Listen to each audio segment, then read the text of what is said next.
জিনি, বট গাছের গুড়িতে তো কোনো লতানো গাছ দেখতে পাচ্ছি না। গাছটা আর নেই জুন। নেই? নেই মানে? নেই মানে গাছটা কেউ নিয়ে গেছে। কে নিয়ে গেছে?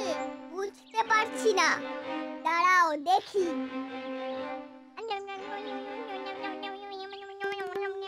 কি মজা ভাই, কি মজা, গাছের পাতাই করবে মোরে মহারাজা।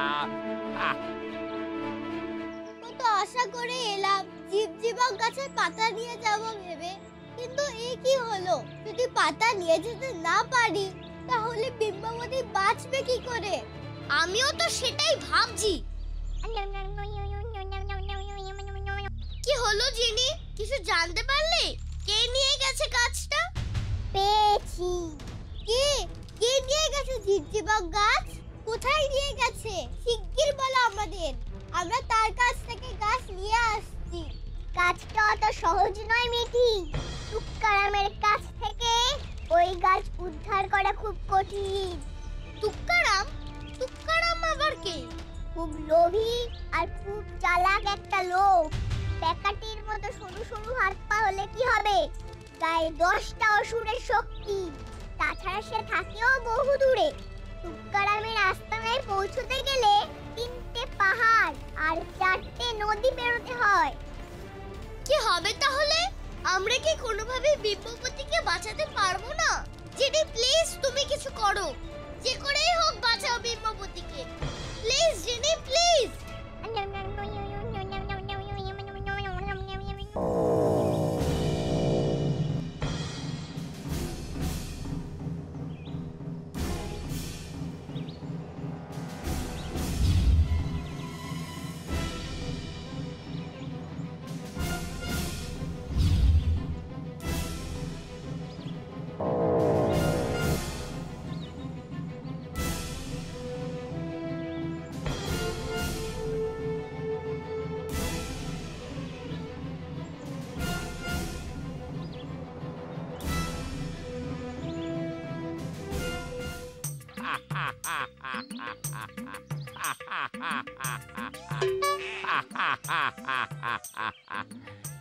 কি মজা ভাই, কি মজা, গাছের পাতাই করবে মোরে মহারাজা।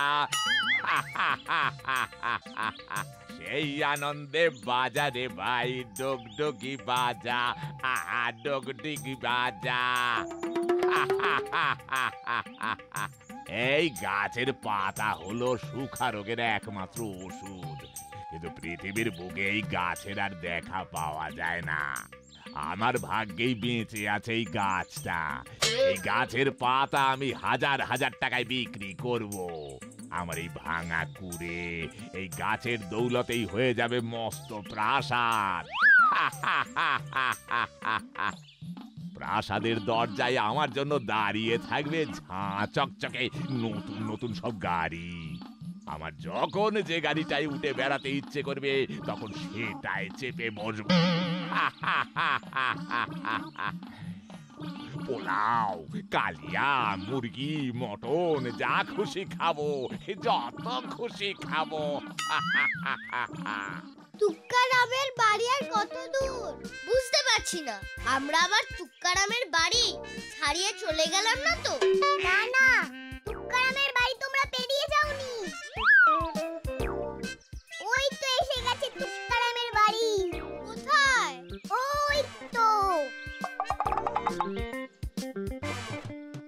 এবার আমরা মাটিতে নামবো।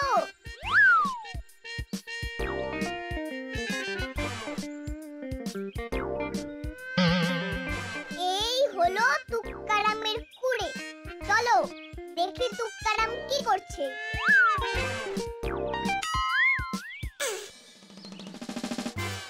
গাছটাকে খুব যত্ন করে রাখতে হবে, কিন্তু রাখি কোথায়? মাটিতে পুঁতে না রাখলে গাছটা তো মরে যাবে। না না না না না, সেটা